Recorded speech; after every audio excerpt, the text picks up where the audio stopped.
এক রাজা, যে না মানুষের রাজা, না দেবতাদের, না দানবদের। সে হচ্ছে শাব্দের রাজা, অর্থাৎ নাগরাজ, আর সে আর কেউ নয়, আমি। কিন্তু কিছু অশুভ ঘটতে চলেছে। কি অশুভ ঘটবে? একটি সমস্যা জন্ম নিয়েছে। এই সমস্যার কি কোনো সমাধান আছে?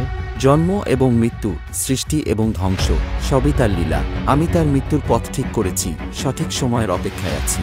ভগবান শিবের কৃপা আমার ওপর রয়েছে, আর আমার একমাত্র কাজ পৃথিবীতে সকলের রক্ষা করা, যারা ধর্মের পথে চলে। আমি 25 বছর ধরে প্রতিশোধের আগুনে একদিন অতিবাহিত করেছি। হয় তুমি তাকে স্বীকার করবে, নয়তো তাকে আমার জন্য ছেড়ে দেবে। আমাদের কাছে সময় নেই, আর কোনো ভুল করার সুযোগও নেই। তবে আগামী প্রজন্মকে বাঁচানোর জন্য আমাদের এখান থেকে চলে যাওয়া ভালো। তাদের মধ্যে সাপ এবং বেজির মতো শত্রুতা থাকবে, কুণ্ডলিতে তা নেই। স্বামী, কুণ্ডলী মানুষ তৈরি করে, কিন্তু ভাগ্য বিধাতা লিখেন। তাদের জ্বলন্ত অঙ্গারে হাঁটতে হবে। শক্তি যদি শুধু আমাদের হাতে থাকে, তবে এই গ্রামের উপকার হবে। কিন্তু যদি আমরা সফল হই, তাহলে পুরো পৃথিবীর ওপর রাজত্ব করব। প্রাণের প্রতিটি জীবনী শক্তি পুরোপুরি শেষ হয়ে যাবে। আর এই রহস্য এই জঙ্গলের প্রতিটি প্রধানের জানা। তাই আমরা সবাই এখানে থাকব।